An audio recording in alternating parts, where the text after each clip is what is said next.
सत्सङ्गत्वे निस्सङ्गत्वं निस्सङ्गत्वे निर्मोहत्वं निर्मोहत्वे निश्चलतत्वं निश्चलतत्वे जीवन्मुक्तिः पुनरपि जननं पुनरपि मरणं पुनरपि जननी जठरे शयनम् इह संसारे बहुदुस्तारे कृपया पारे पाहि मुरारे।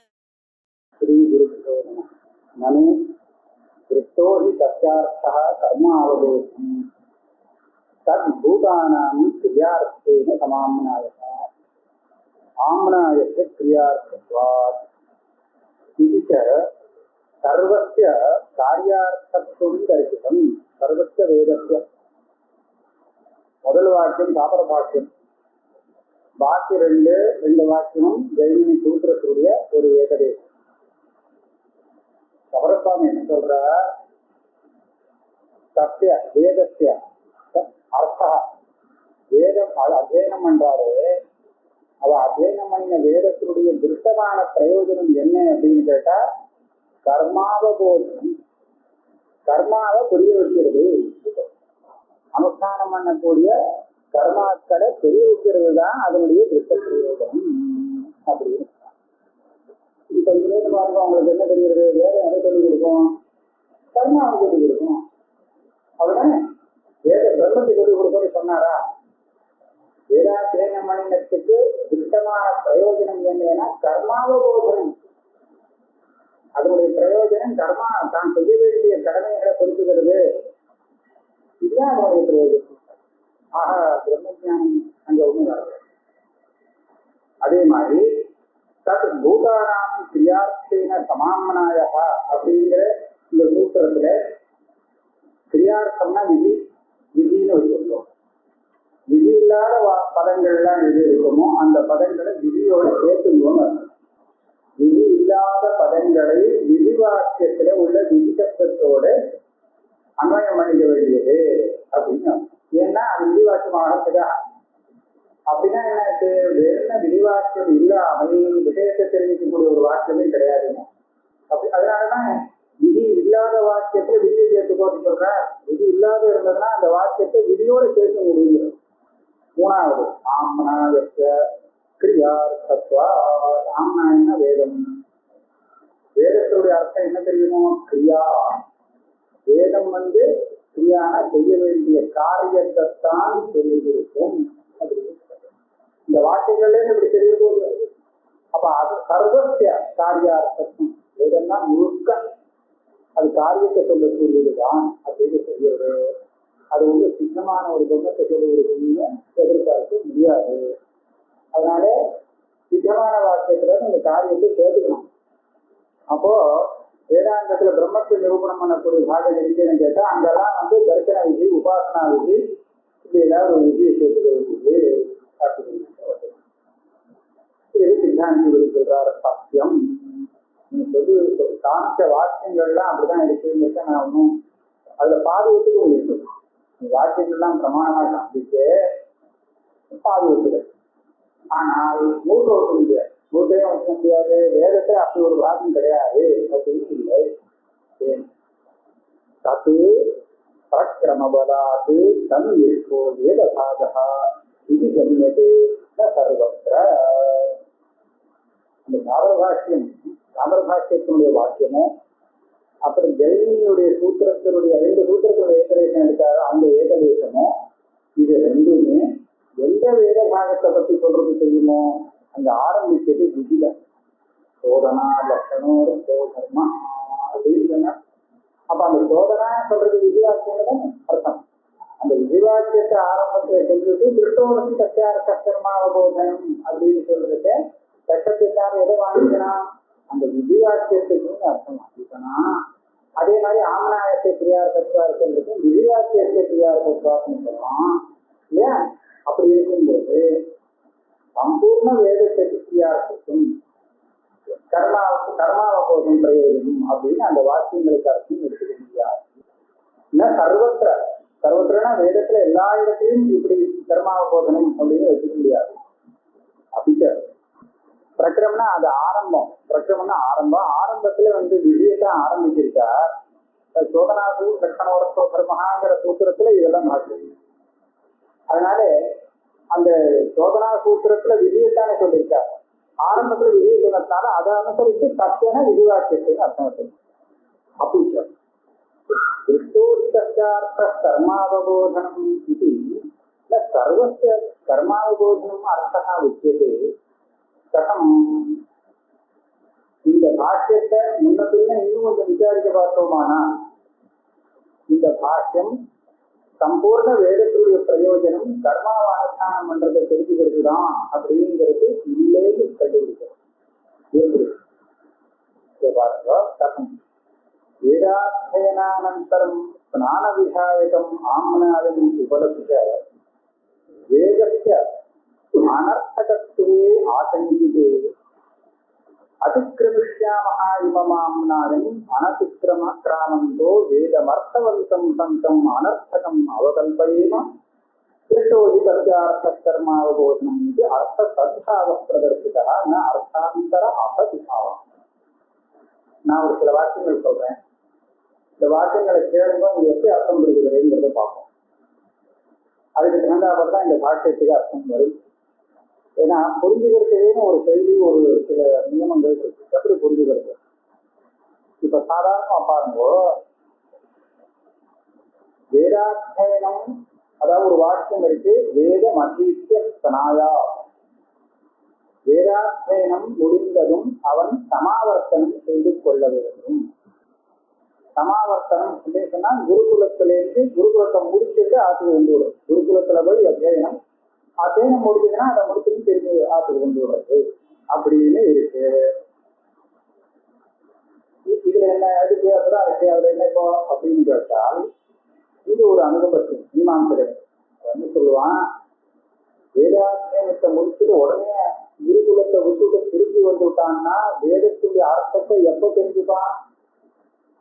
ஒரு மீமாசா சாஸ்திரம் படிக்காமல் அர்த்தம் தெரிஞ்சுக்க முடியாது. அப்ப இவன் குருகுலத்தை விட்டுட்டு வெளியில வந்து விட்டான்னா யாரு சொல்லி தருவா?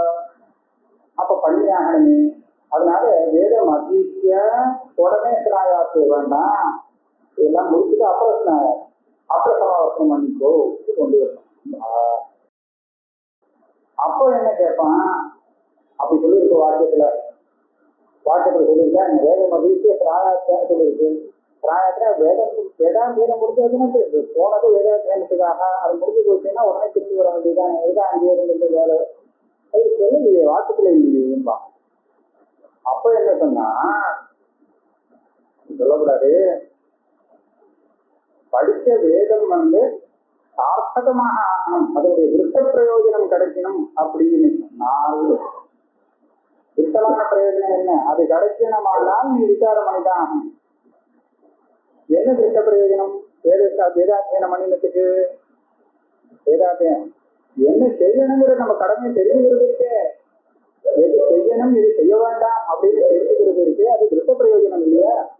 இந்த திருத்த பிரயோஜனத்தை அடையணுமானால் இந்த வாக்கியத்தை சித்த மாட்டோம்னா தள்ளிப்போம். வேதம் அதித்திய வேதாத்தியனம் முடிஞ்சாச்சுன்னா சமாவர்த்தனம் பண்ணு அப்படின்னு சொல்லி சொல்லியோ. வேதாத்தியனம் பண்றது முன்னாடி பண்ணிடாதேன்னு எனக்கு அர்த்தம். வேதாத்தியனம் பண்ணிட்டு உடனே சமாவர்த்த குருகுலத்தை விட்டுட்டு ஓடி வந்துடணும்னு அவசியம் இல்லை.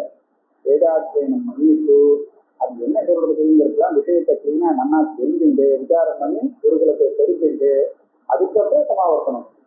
இது மீமாம்சையால். இப்படி பண்ணினா என்ன ஆச்சுன்னா வேதாத்தியனத்துக்கு அப்புறம் தான் இந்த சமாவர்த்தனமா ஆச்சு. ஆனா உடனே ஆகல. உடனே பண்ணினா அந்த அத்தியனம் பண்ணின வேதத்துடைய பலன் கிடைக்காம போயிடும். அது என்ன திருஷ்ட பலன் கிடைக்காம போயிடும். எந்த திருஷ்ட பலன் வேணுமோ அது கிடைக்காது. இதை சொல்ல வந்தது கிருஷ்ணோதி தஸ்யார்த்த கர்மாவது. அப்படின்னா இந்த வாக்கியம் என்ன பாருங்க, இது இப்படி பண்ணாமல் வேதாத்தியனம் பண்ணிட்டு முடிஞ்சு போச்சு என்ன உடனே அங்கிருந்து திரும்பி வந்தாச்சுன்னா குருகுலத்தை பரித்தியாகம் பண்ணியாச்சேன்னு சொன்னால் இவன் வேதாத்தியனம் பண்ணினத்துக்கு திருஷ்டமான ஒரு பிரயோஜனம் இருக்காது அப்படின்னு பலன் கிடைக்கிறது இல்லையா? அப்ப என்னாச்சு, திருஷ்டமான பிரயோஜனம் இல்லை அப்படிங்கிறதும் திருஷ்டமான பிரயோஜனம் இருக்கு அப்படிங்கிறதுக்கும் தான் விரோதம். சபரஸ்வாமி என்ன சொல்றார், பிரயோஜனமே இல்லாத போயிடும்பா, பிரயோஜனம் இருக்கணும், அதுக்காக இந்த திருஷ்ட பிரயோஜனம் இருக்கு. இதுதான் பிரயோஜனம்னு சொல்லல, இது ஒண்ணுதான் பிரயோஜனம் அப்படின்னு சொல்லல, ஒரு பிரயோஜனமும் இல்லாம போகும் அப்படி ஆயிடக்கூடாதுங்கிறதுக்காக கர்த்தவியம் காரிய ஆகாரியம் தர்மாதர்மம் தெரிஞ்சுக்கிறதுங்கிற திருஷ்ட பிரயோஜனம் வேதாசிரியத்தில் இருக்கு. அதுக்காக உடனே சமாவர்த்தனம் பண்ணிருக்கிறாரு, நிறுத்திட்டுதான் அதையும் பண்ணிட்டுதான் வரணும் அப்படின்னு சொல்லிக் கொடுக்குறாரே தவிர இதுக்காக இதை தவிர்த்து வேதத்துல வேற எதுவுமே சொல்லல அப்படிங்கிறது தாக்குறது இன்னும் இல்லைங்கிறது இல்லை. அவ்வளவுதானே. திருட்டோஹி தஸ்யார்த்த கர்மாவபோதனம் இது அர்த்த சதுகாவ பிரசிதா அர்த்தாந்தர அவர் என்ன சொல்லியிருக்குன்னா, எப்ப கிருஷ்ணாசனத்துக்கு போலாம்னா வேதான் அதீத்ய வேதௌவா வேதம் வாபி யதாக்கிரமம் அவிஸ்லுத பிரம்மச்சரிய விதத்தாக்கிரமம் ஆகுது அப்படின்னு மனுஷன் 3 வேதங்களையோ அது முடியல 2 வேதமாவது அது முடியலைன்னா 1 வேதமாவது படிச்சுட்டு பிரம்மச்சரியத்துக்கு எந்த விப்ளவமும் ஏற்படாமல் இருந்து இந்த வேதாத்தியனம் பண்ணிட்டு விவசாயத்துக்கு வரும் அப்படின்னு வருது. இப்ப என்னாச்சு, பையன் வேதாத்தியனத்துக்காக சேர்ந்துட்டான், அங்க முடிஞ்சு போச்சு, கடைசிகள் அப்படின்னு ஆயிடுச்சுன்னா விவசாயமா விஷயத்துல ஆயிடுச்சுன்னா நம்ம அதுக்கப்புறம் பண்ணணும்னு சொல்லியிருக்காரு, இது பண்ணலாமே அப்படின்னு மீமாம்சா சொல்றார். இன்னும் கொஞ்சம் பொருள், இதுக்கப்புறம் விசாரம் பண்ணி அது என்ன சொல்லியிருக்கு, காரியாகாரி விவஸ்திதம் சாஸ்திரம் பிரமாணம் காரியாகாரி விவஸ்திதம், எது காரியம் எது அகாரியம், எது செய்ய வேண்டியது எது செய்யக்கூடாதது தெரியணும்னா இன்னும் கொஞ்சம் அந்த வேலை இருக்கு. அதையும் முடிச்சுட்டு அதுக்கப்புறம் கிரகஸ்தாசிரமம் ஆகுது அப்படின்னு மீமாம்சக்கால். ஏன் இந்த மாதிரி மீமாம்சக்கால் சொல்லணும், இருக்கிறபடி அப்படியே விட்டுற வேண்டியதானே. அப்படி இல்லைன்னா என்ன ஆயிடும், வேதத்துக்கு அதாவது நிஜமான அர்த்தம் இருக்கும் ஒரு வேதத்துக்கு அர்த்தம் இல்லாத பண்ணின தோஷம் அது உதவும். ஏன்னா இவன் இந்த மீமாம்சா விசாரம் பண்ணலேன்னு சொன்னா இவன் படித்த வேதத்துக்கு ஒரு அர்த்தம் இருக்குன்னு கூட தெரியாது. இந்த வார்த்தைக்கு என்ன அர்த்தம் அப்படின்னு கேட்டா நான் சொல்ல முடியுமா, இதெல்லாம் அர்த்தம் உண்டா அப்படின்னு கேட்டா இல்லையா? அப்ப என்னாச்சு, அர்த்தம் இருக்குங்கிறதே தெரியாது. அதனால அர்த்தம் இருக்கிற அர்த்தத்தை தெரிஞ்சுதான போனதுனாலதானே அந்த கட்டம். அதனால என்ன அர்த்தம் இருக்கு அதுல சந்தேகம் ஏற்பட்டு சரியான அர்த்தத்தை புரிஞ்சுக்கிறதுக்காக அர்த்தம் இருக்கிற அர்த்தத்தை இல்லாம அனர்த்தம் அவர்கள் பழையமா வேற ஒரு அர்த்தமும் இல்லாத ஒரு வாக்கியமாக பண்ணிடுவேன். ஒரு சமயம் நான் இந்த இதை கொஞ்சம் மாற்றி அர்த்தம் சொல்லலேன்னு சொன்னா இவ்வளவு பெரிய நஷ்டம் இருக்குது அப்படின்னு சிவரசாமி சொல்றார். அதனால அவர் சொன்னதுடைய தாத்பரியம் என்னன்னா, வேதத்துக்கு நாம புரிஞ்சுக்க வேண்டிய அர்த்தம் இருக்கு அப்படின்னு சொல்லியிருக்காரே தவிர இதை தவிர்த்து இன்னொரு அர்த்தம் இல்லைன்னு சொல்றது. இதுதான் சோயம் அயோக விவச்சேதா அந்நியோக விவச்சேதா. அயோக விவச்சேதம் அந்நியோக விவச்சேதம் அப்படின்னா என்ன அர்த்தம்? அயோகம்னா அதுல அந்நியோகத்தை காண்பிக்கும். ஒருத்தன் சொல்றான்னு ஒரு வார்த்தை சொல்றான், அதாவது விஷயம் சத்தியமா இருக்கணுங்கிற அவசியம் இல்லையே. ஒரு உதாரணத்துக்காக சொல்றேன். இல்லாளின்னு சொன்னா பார்த்தன் ஒருத்தன் தான் அப்படின்னு சொல்றேன். இந்த இடத்துல பார்த்த ஏவ அனுர்கரா அப்படின்னா என்ன தெரியுது, மற்றவா யாரும் நினைக்கிறது. இந்த வாக்கியத்துடைய அர்த்தத்தை பார்க்க வேண்டாம், என்னோட அபிப்பிராயம். அதாவது இந்த வாக்கியத்திலே எப்படி உதாரணம் தானே, இது சத்தியமா இல்லை. பார்த்தன் ஒருத்தன் தான் வில்லாளி, அப்ப பாக்கியெல்லாம் வில்லு வச்சும் ஒன்றும் பிரயோஜனம் இல்லையே, இவனுக்கு இருக்கிற அந்த சாமர்த்தியம் மற்றவனுக்கு கிடையாது அப்படிங்கிற அர்த்தத்துல தான் இந்த சத்தியத்தை பிரயோகம் பண்ண இந்த வாக்கியத்தை. அப்போ பார்த்த ஏவ அவன் மட்டும், அவன் ஏவன் ஒரு ஏவகாரம் போட்டேன்னு இதுல என்ன தெரியுது, இந்த முகத்துவங்கிற இந்த சாமர்த்தியமானது அவனை விட்டால் வேறொருவனுக்கு கிடையாது. இதுதான் அந்நியோக விவசாயம். இவனுக்கே சொந்தமானது, இன்னொருத்தனுக்கு இந்த சாமர்த்தியம் கிடையாது அப்படின்னு சொல்லியிருக்கிறது இந்த ஏவகாரம். இதை நாம அந்நியோக விவசாயம் அப்படின்னு சொல்றோம். அந்த மாதிரி இது அந்நியோக விவசாயம் பண்ணினா என்ன தெரியுமா, வேதத்தினுடைய பிரயோஜனமும் கர்மாவபோதத்தை உண்டு பண்ணுவது நான் அப்படின்னு சொன்னால் வேற இன்னொரு அர்த்தத்தை அது போதிக்காது அப்படின்னு சொன்னா இதுதான் அந்நியோட விவரிச்சு. இன்னொரு விதமா சொல்லலாம். யாரோ ஒரு சொன்னா தாமரை விளப்பா இருக்காது சௌப்பா தானே இருக்கும். அப்ப நான் சொன்னேன், அடுத்து சொன்னேன், தாமரை வெள்ளையாக இருக்கத்தான் இருக்கும். சுரேசம் கமலம் அவசியேவ அப்படின்னு அப்படின்னு தாமரை வெள்ளையாக இருக்கத்தான் இருக்கும் அப்படின்னு சொன்னா வேற கலர்ல இருக்காதே இல்ல, வெள்ளையா இருக்காதுன்னு சொல்றீங்க, அவையிலேன்னு சொல்றேன். வெள்ளையாத்தான் இருக்கும்னு சொல்லல, வெள்ளையா அப்பெல்லாம் இது வெள்ளையாத்தான் இருக்கும்னு சொன்னா வேற கலர்ல இருக்காதுன்னு இருக்கணும். ஆனா வெள்ளையா இருக்கத்தான் இருக்கும் அப்படின்னு சொன்னாக்க வெள்ளையா இருக்காதுன்னு சொல்றீங்க, அதைத்தான் நிச்சயம் பண்றத, வேற கலர்ல இருக்கிறத நான் நிச்சயம் பண்ணேன். அப்ப இங்க இந்த சபரசுவாமியுடைய வாக்கியத்திலே வேதத்தினுடைய அர்த்தம் கர்மாவபோதனம் உண்டுதான் அப்படின்னு சொன்னால் கர்மாவபோதத்தை தவிர்த்து வேற அர்த்தம் இல்லைன்னு இருக்கப்பட்டு இது இல்லைன்னு சொல்லக்கூடாது அப்படிங்கிறதா. ஆக இதுதான் அந்நியோக விவச்சேதம் இல்லை, அயோக விவச்சேதம் அப்படின்னு அர்த்தம். கர்மசப்தேனா கர்ம ஏவ காரியத்வா அபிஹிதா. அதான் கர்மாவபோதனம் அப்படின்னு சொன்னாரே தவிர அந்த கர்மானா என்ன கர்மா, தர்மத்தை தான் கர்மான்னு அங்க சொல்லியிருக்காரு. அந்த இடத்துல பிரபதினாலே கர்மான பதப்பிரயோகம் பண்ணாலும் அந்த தர்மத்தை தான் அங்க சொல்றது.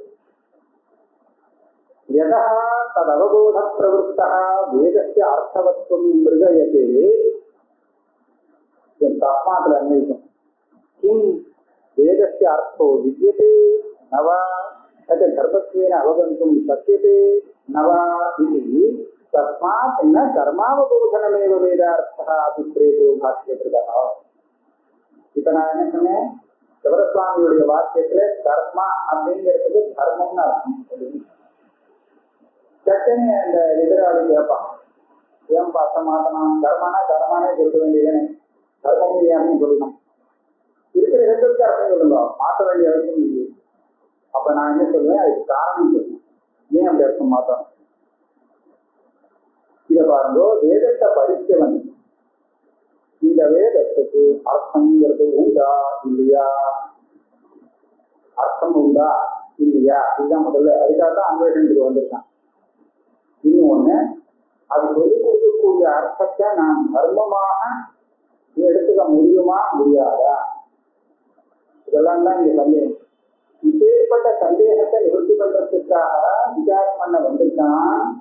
இதுல இருந்து இதுக்கு பதில் சொல்லக்கூடிய அந்த வாக்கியம் கர்மபலம் உள்ளதாக இருந்தாலும் இந்த தர்மத்தை பத்தி தான் சொல்றது இல்லையா. வேதத்துக்கும் அர்த்தா வித்தியதே நவா, வேதத்துடைய அத்தியனத்தை பண்ணினவன் இந்த பையன். இதுல பல வாக்கியமா இருக்கு. லோகத்துல நம்ம வாக்கிய பிரயோகம் பண்ணும்போது அந்த வாக்கியத்துக்கெல்லாம் அர்த்தம் உண்டு, எதிராளி சொல்லுவதற்காக வாக்கிய பிரயோகம் பண்ணோம். வேதத்துல இந்த மாதிரி வாக்கியங்கள்லாம் வருது, அந்த வாக்கியத்துக்கெல்லாம் அர்த்தம் உண்டா இல்லையா அப்படின்னு சொல்லிடுறோம். சரி, ஒரு அர்த்தம் இருக்கு தெரிகிறது, இதை நான் தர்மம் அப்படின்னு நிச்சயமா எடுத்துக்கலாமா கூடாதா, இப்படிலாம் சந்தேகம் வருது. அப்ப இந்த சந்தேகத்தை நிவர்த்தி பண்றதுக்காகத்தான் சபரசுவாமி உண்டு தீர்மானமா அடித்து சொல்றார் கர்மாவபோதனம். அப்ப கர்மானா என்ன, தர்மங்கிறார் தான் சொல்றார்.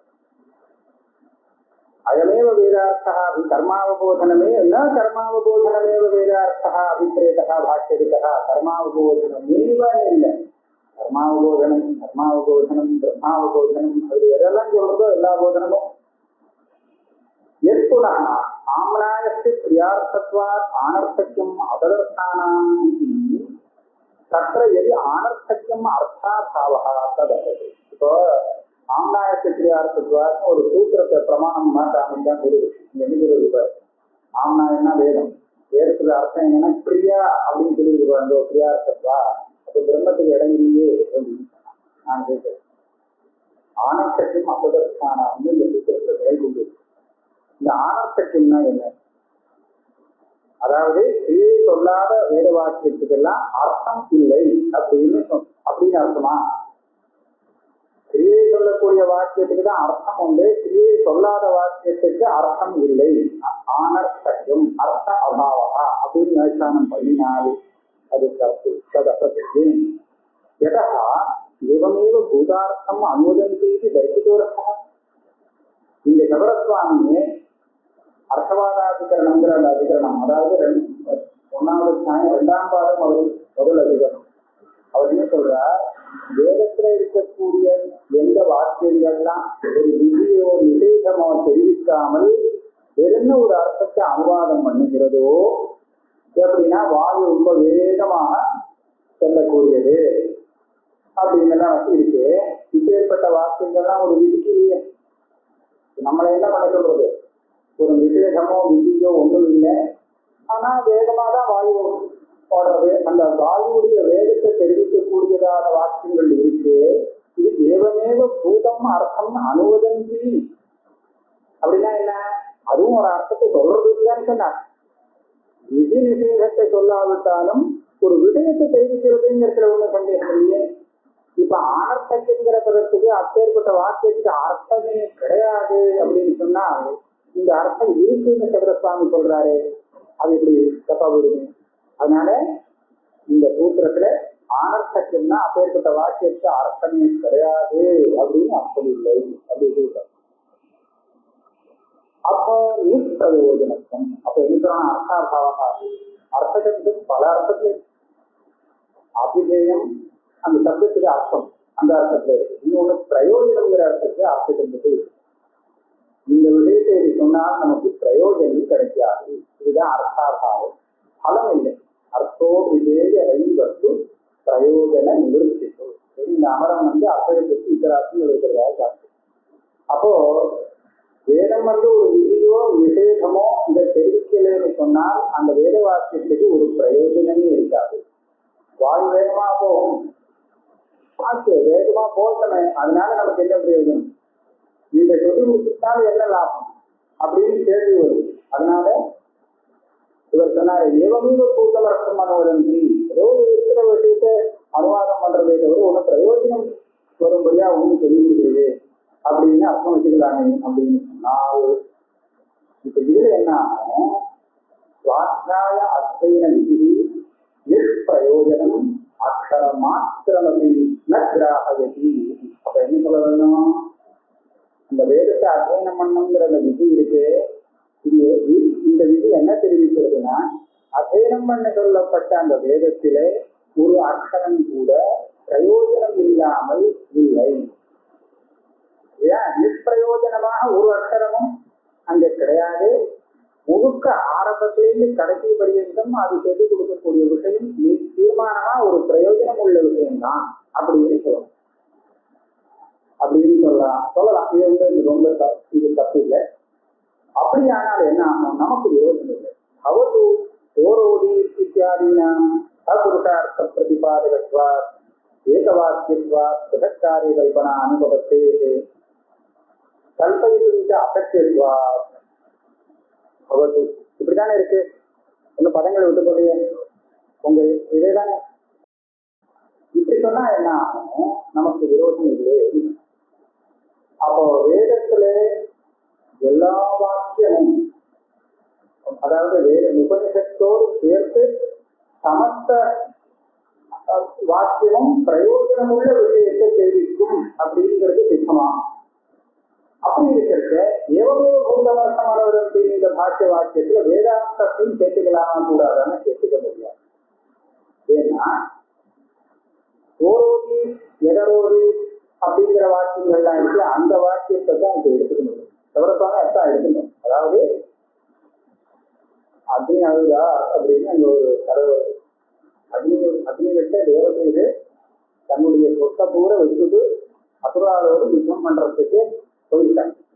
திரும்பி வந்தா நமக்கு வாங்கிக்கலாம். அக்னிக்கு ஆசை அந்த சொத்தை திருப்பி கொடுக்க மாட்டேங்குது. அதுக்காக அடிக்க, தன்னுடைய சொத்தை கொடுக்கலன்னா அடிக்கதானே அடிப்பான். அடிக்கும் போது அழுதுதான் அக்னி அழுத உடனே கண்ணில இருந்து தண்ணி பூமியில விழுந்தது. அந்த விழுந்த கண்ணீராக்கும் வெள்ளியாக மாறினது.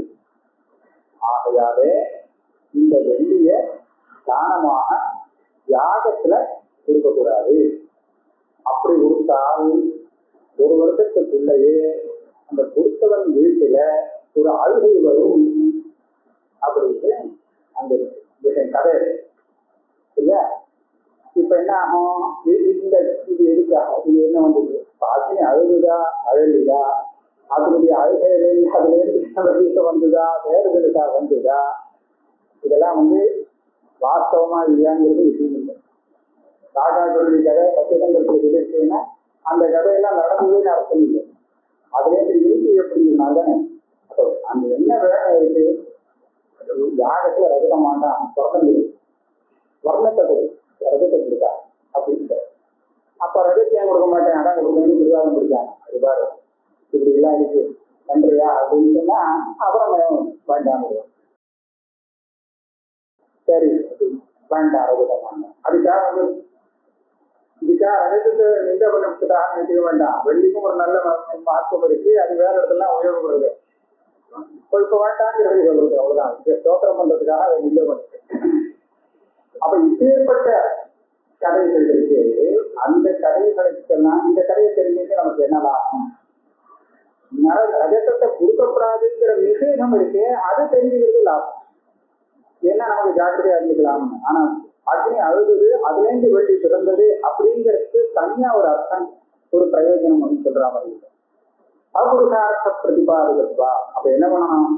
அந்த ரஜதத்தை அதனாலே இந்த ரஜதத்தை கொடுக்கக்கூடாது அப்படின்னு அந்த கொடுக்கக்கூடாதுன்னு நிஷேதத்துக்கு தேசமாக இதை கொண்டு போகும் ஏக வாக்கியத்துவா. அதனால பிறகு காரிய கல்பனா அனுபவத்தே மேற்கொண்டு அந்த எல்லா வாக்கியத்திலையும் நான் ஒரு காரியத்தை கல்பனை பண்றேன், அது தப்பு. அக்னி அழுது அதனால நாமளும் அழ வேண்டும் அப்படின்னு சொல்றதா, அக்னி அழுது ஆனா நாம அழக்கூடாது அப்படின்னு சொல்றதா, எப்படி கல்பனை பண்றது? அந்த விதியை கல்பனை பண்ணினா இல்லையா? அதனால கல்பனை குறித்து அசக்கியத்துவா. இந்த வாக்கியத்தை நீ ஒரு விதி வாக்கியமாக அர்த்தம் சொல்லு. ஏன்னா எப்படி சொல்றது? அக்னி அக்னி அழுது அப்படின்னு அந்த வாக்கியத்தையும் அர்த்தம் கிடைக்கிறது. அக்னி அழுது அதனாலே என்ன ஒண்ணும் இல்லை. அதனால இந்த கீழ்பட்ட வாக்கியத்தை பத்தி தான் அர்த்தவாதம் அப்படின்னு அந்த அதிகரணத்துல பூர்வபக்ஷத்துல உபனிஷத்து வாக்கியங்கள் இல்லவே இல்லை. யானி புனக அவாஸ்த அசேஷ அசிவம் ஆத்மானம் அனுபவ பரியந்தம் அவபோதயந்தி வாக்கியானி தானி அனவசிய பிரயோஜனத்வா பவந்தி தராமேவ பிரயோஜனவந்தி. நான் சொன்னேன் அக்னி அழுது இத்தியாதி வாக்கியங்கள் இதுலதான் என்ன பிரயோஜனங்கிற கேள்வி அந்த கருத்தை விசாரம் அந்த அதிகரணத்துல. உபனிஷத்து வாக்கியங்கள் இல்லை. உபனிஷத்து வாக்கியம் எதை சொல்றது? அபாஸ்த அசேஷ அசிவம். சிவம்னா மங்களம், அசிவம்னா அமங்கலம். சம்சாரம் கூட அமங்கலம். அதனால கொஞ்சம் கூட அமங்கலம் இல்லாத ஆத்மஸ்வரூபத்தை எந்த வாக்கியங்கள் நமக்கு தெரிவிக்கிறதோ அதுவும் அனுபவ பரியந்தம் தெரிவிக்கிறதோ அப்பேற்பட்ட வாக்கியங்களுடைய பிரயோஜனத்தை சொல்லவே வேண்டாம். அனவசிய பிரயோஜனத்துவா. அதிலிருந்து வரக்கூடிய பிரயோஜனங்கிறது மோட்ச பிரயோஜனம் இருக்கிறதுனால அவனுக்கு தராமேவ பிரயோஜனம் கொஞ்சம் பிரயோஜனம் இருக்கு. அதுல அனர்த்தகம்ங்கிற இந்த பூர்வபக்ஷம் ஏறவே ஏறாது. அனர்த்தகங்கிறதுக்கு ஆனர்த்தக்கேனா பிரயோஜனம் இல்லைங்கிறது தான் பூர்வபக்ஷம். அக்னி அழுத்தம் தெரிஞ்சு என்ன பிரயோஜனம் கேட்டா அதுக்கு நியாயம். ஆனா இந்த வாக்கியத்தை தெரிஞ்சு இதுல சொன்ன விஷயத்தை தெரிஞ்சா என்ன பிரயோஜனங்கிற தெரிஞ்சே இல்லை. நான் மோட்ச பிரயோஜனம் அப்படின்னு சொல்லப்படுது. அத்தः ஸ்வயம் அபுருஷார்த்தத்வா ததர்த்த உபகாரிதையா கபிந்து புருஷார்த்த தாவகத்வேன பிரயோஜனவத்தும் உத்தம். அந்த அர்த்தவாத வாக்கியங்களுக்கு தான் அது பொருந்தும். தானா சொன்னா ஒன்றும் பிரயோஜனம் இல்லை. அதனால அந்த விதி நிஷேதத்துக்கு ஒரு சப்போர்ட் பண்றது, ஸ்தோத்திரமோ நிந்தையோ பண்ணி அதுக்கு ஒரு சகாயம் பண்றதுக்காக அர்த்தவாத வாக்கியங்கள் அப்படின்னு சொல்லி புருஷார்த்த தாவகத்வேன பிரயோஜனவத்துவம் அப்படிங்கிறது அர்த்தவாதத்துக்கு பொருந்தும். சர்வத்தைவா சம்பூர்ணமான எல்லா வேத வாக்கியமும் அப்படிதானே அர்த்தம் இல்லை. அதாவது வேதாந்தத்துக்கும் சேர்த்து இந்த நியாயம் கிடையாது. சர்வத்தைவ அக்ரியார்த்தத்வேன ஆனர்த்தக்கியமாகும் கிரியார்த்தத்வேன அர்த்தவத்துவம். ஆக சூத்திரக்காரர் சம்பூர்ண வேதத்துல எல்லாம் கிரியார்த்தம் இல்லைன்னு சொன்னா வருஷமா போடும். அதனால கிரியதா அர்த்தம் அப்படின்னு அந்த வாக்கத்துல சொல்லல. இது சம்பந்தப்பட்ட இப்பேற்பட்ட கதை வாக்கியங்கள்லாம் இருக்கு, இந்த வாக்கியங்கள் எல்லாம் ஒன்றும் பிரயோஜனம் இல்லாத பூமி அப்படின்னு கேட்டு இந்த பிரயோஜனம் இருக்கு. அவர் என்ன சொன்னாரே தவிர எல்லா வாக்கியமும் புரியை சொல்லணும்னு அவர் இந்த படிக்கிறது. ததாச்ச தத்விதான்யேவ தத்திர வாக்கியானி உதாரிதானி. இது நான் மாத்திரம் சொல்றேன். மீமாம்சகாலே அந்த அதிகரணத்துல வேதாந்த வாக்கியத்தை எடுத்துன்னு விசாரணை பண்ணுங்க. ஒரு விதி விசேஷத்துக்கு பக்கத்துல இருக்கிற அர்த்தவாத வாக்கியங்களை வச்சுதான் அந்த விசாரத்தை காண்பிச்சிருக்காரே தவிர வேதாந்தத்துக்கு கிட்டையே வரல. ஆனர்த்தக்கியம்னா நிஷ்பிரயோஜனம் ஆயுதமேனு பூர்வபக்ஷம். அதாவது சொல்றேன், அந்த இடத்துல விதிவாக்கியம் நியாயம், அது விதிவாக்கியம் நம்ம அனுஷ்டானம் பண்றதுக்கு போதுமானது. அப்படி இருக்கிறது அதுக்கு முன்னாடி ஒரு சின்ன கதை சொல்லியிருக்கேன். இந்த கதை எதுக்காக இதான் இந்த விஷயம். இந்த கதை சொன்ன விஷயம் சத்தியம்னு சொல்ல முடியாது. அது ஒரு விஷயத்தை தெரிஞ்சுக்கிறதுக்காக சொல்லப்பட்ட விஷயம்னு எடுத்துக்க முடியல. ஏன்னா பல இடத்துல அது கதை கத்துக்கிற மாதிரி இருக்கு. அப்ப அது எதுக்காக சொல்லியிருக்கு? அது யர்த்தம் தானே. அந்த வாக்கியத்தை நீங்க ஒரு விதியை கழிச்சுக்க முடியாது. அப்போ இது எப்படி சார்த்தகமாகும்னு கேள்வி. பதில் என்ன தெரியுமோ? இதுக்கு சார்த்தக்கியம் உண்டு. இந்த கதை வாஸ்தவமா இருக்கணுங்கிறது அவசியம் இல்லை. ஆனா இந்த கதையை கேட்டவனுக்கு இந்த விதிக்கப்பட்ட விஷயத்திலோ விசேஷிக்கப்பட்ட விஷயத்திலோ ஒரு விசேஷமான ஒரு ருச்சியும் அல்லது அருச்சி, இது ரெண்டும் உண்டாகும். வாழ்வை பெற்றாதையதா பாருங்களேன், இந்த வாழவிய பற்றி யாகத்தை செய்ய வேண்டியது அப்படின்னு விதிச்சிருக்கேன். விதிச்சுட்டு உடனே வாழ் ரொம்ப வேணும் அப்படிலாம் சொல்லியிருக்கு. வாழ் ரொம்ப வேணும்னு சொன்னா அதுல என்ன, அதனால என்ன, வாழ் ரொம்ப சீக்கிரமாக பலத்தை இருக்கக்கூடியது. நீ செஞ்ச உடனே கைக்கு மேல பலன் வந்துடும். மற்ற யாகங்கள்லாம் பண்ணினா காத்துல இருக்கணும், இங்க அப்படி இல்லை, உடனே கிடைக்கும் அப்படின்னு சொன்னா அவங்க ஒரு உற்சாகம் வருது இல்லையா? அதனால பிரவൃத்தி வரத்துக்காக இப்படி உற்சாகம். அதே மாதிரி இப்ப தன்னை அதி அழுது அதனால கொடுக்காதேன்னு உடனே சொன்னீங்கன்னா ஏன் கொடுக்கூடாது, இங்கிட்டதான் இருக்கு, அதான் கொடுக்காது பிடிவாதம் பிடிச்சாங்கன்னா கூடுவோம் என்ன இந்த மாதிரி இருக்கு நடந்தது அப்படின்னு ஒரு கதையை சொன்னீங்கன்னா பயணிட்டு பேசாம இருக்கும். ஆனா நீங்க வந்து நீங்கதான் ஒரு விஷயத்திலேருந்து அதை தவிர்க்கணும் அப்படின்னு சொன்னா, ஒரு சில பிரவர்த்திக்கிறவனை நான் நிறுத்தி வந்து வைக்கணும்னு சொன்னா அந்த விஷயம் மகா மோசம், அதனால உனக்கு மகா நஷ்டம் உண்டு அப்படின்னு சொன்னாத்தானே அவனை அதை திருப்பி விட முடியும். அதுக்காக ஒரு கடை அது அந்த மாதிரி இதுக்கு பிரயோஜனம் இருக்கு. அப்பேற்பட்ட அர்த்தவாத வாக்கியத்தை பத்தி தான் அர்த்தவாதாதிகரணத்துல விசாரணை தவிர ஒரு உபனிஷத்து வாக்கியத்தை எடுத்து விசாரம் பண்ணினாரோ இந்த பூர்வபக்ஷ சூத்திரம் இது. பூர்வபக்ஷ சூத்திரம் இது ஆனர்த்தக்கியம் அததர்த்தானாம். சித்தாந்த சூத்திரம் வந்து விதினாத்து ஏகவாக்கியத்வா சுத்தியர்த்தேன விதினா. சரியா? அது என்ன ஆச்சுன்னா ஆம்னாவின் கிரியார்த்தம்ங்கிறது சித்தாந்தி இல்லைன்னு சொல்லல. நீ சொன்ன வாக்கியங்கள்லாம் கிரியார்த்தம் தான்பா அப்படின்னு பதில் சொல்லு. இந்த வாக்கியங்கள்லாம் கிரியார்த்தம் இல்லையே அர்த்தமா படுமே அப்படின்னு கேட்டா இந்த வாக்கியம்லாம் கிரியார்த்தம் தான். அந்த விதி நிஷேதத்துக்கு தேவையான ஒரு விஷயத்தை சொல்லி அதோட தெரிஞ்சுக்கிறது, அதனால கிரியார்த்தம்னு வேறு சொன்னாரே தவிர இவர் இந்த பக்கத்துக்கு வரவே இல்லை உபனிஷத்துக்கு. அந்த வியாக்கியாதாக்கள் கூட அந்த இடத்துல இந்த உபனிஷத்து வாக்கியத்தை எடுத்துட்டு அவ ஒன்றும் விசாரம் பண்ணல.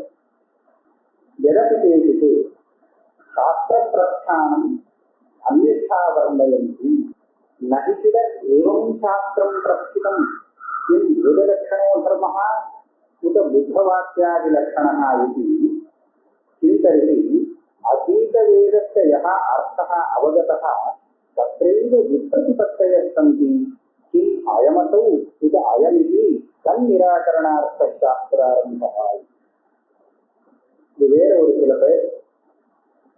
சில பேர்னா வேற யாரும் இல்லை. இந்த மீமாம்சையில பட்ட மதம் பிரபாகர மதம்னு ரெண்டு. அதுல பட்ட மதம் அதை அனுசரிக்கிறவாள் அப்படின்னு ஒரு கட்சி, குமார பட்டருடைய பரம்பரை. இதே மாதிரி இன்னொரு பரம்பரை பிரபாகர பட்சரத்னு, அவருடைய பரம்பரை பிராபாகரன். வித்தியாசம் என்ன சொன்னாலும் அதை வித்தியாசமா வியாக்கியானம் பண்ணான்னு அவ வச்சிருக்கேன். அவ என்ன சொல்றாளா, அவரும் பூர்வீமாம்சா சாஸ்திரம் தான்.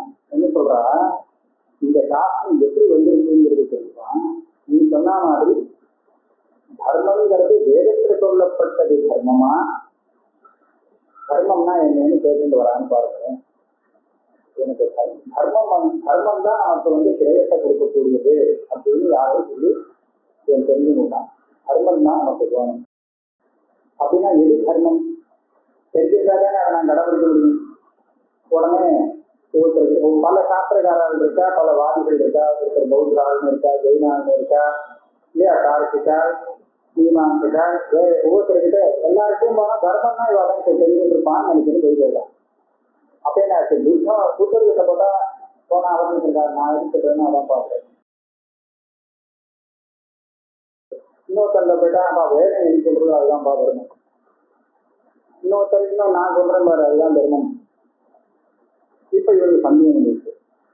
இவனுக்கு என்ன சந்தேகம் வந்துதான், வேதம் சொன்னது தர்மமா, இல்ல புத்தர் சொன்னது தர்மமா, ஜெயினர் சொன்னது தர்மமா, எது தர்மம் அப்படின்னு சந்தேகம் வந்துதான்.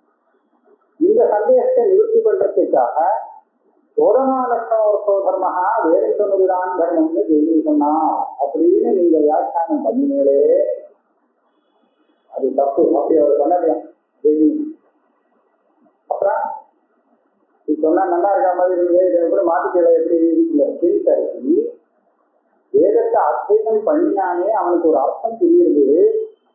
யகா அர்த்தா அவகதா தத்திரிந்து விபரீத சக்தியை பண்ணி இந்த சாஸ்திரம் எதுக்காக வந்ததுன்னா உனக்கு தர்மம்னா என்ன, இவன் சொன்னது தர்மமா அவன் சொன்னது தர்மமா அப்படின்னு சொல்லிக் கொடுக்கறதுக்காக இந்த சாஸ்திரம் இல்லையா, பூர்வமீமாம்சா சாஸ்திரம். அது எதுக்காகனா இவன் வேதத்தை படிச்சுட்டான், படிக்கும்போது அர்த்தம் தெரிஞ்சுது, தெரிகிற அர்த்தத்துல சந்தேகம் இங்க ஒரு விதமா சொல்லி அங்க விதமா சொல்லி சொன்னா நிச்சயமா சந்தேகம் வரும். ஏன் இப்படி சொல்லி இருக்கு, அது நிறைய இடத்துல இருக்கு.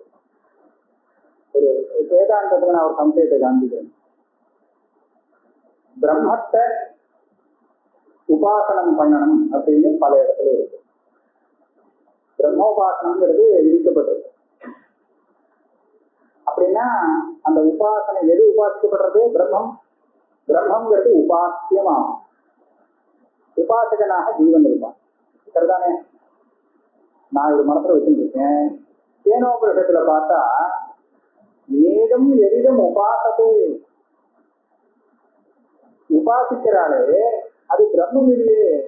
ததேவ பிரம்மத்துவம் வித்தி என் மனசா நமனுதே ஏனாகுரு மனமும் மதம் ததேவ பிரம்மத்துவம் வித்தி நேரம் எரிதம் உபாசத்தை.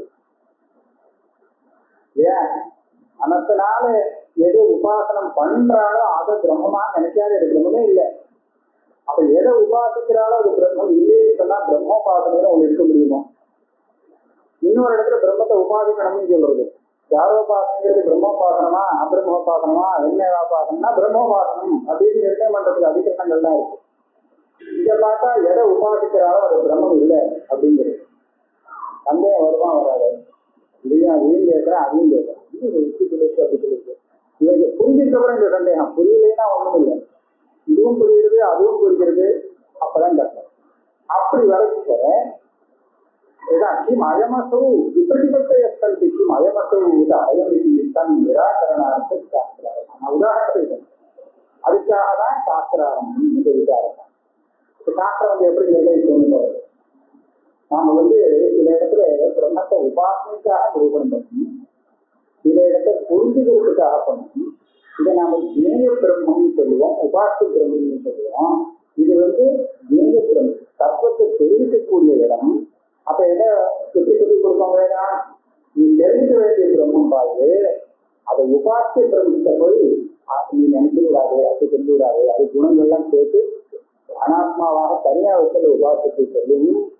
நீ அதை பிரம்மன்னு தெரிஞ்சு கூடாது, பிரம்மனை தெரிஞ்சுக்கிறது நிர்குணமாக தெரியும், ஆத்மாவாக தெரியும். அதுக்காக அதுதான் பிரம்மம் தெரிஞ்சுட்டாச்சேன்னு சொல்லாது, அது பிரம்மஞானம் மாயாமயம். அதுக்காக அது பிரம்மம் இல்லைன்னு சொல்றதுக்காக தெரிஞ்சுக்காது பிரம்மம், அது பிரம்மம் தான்.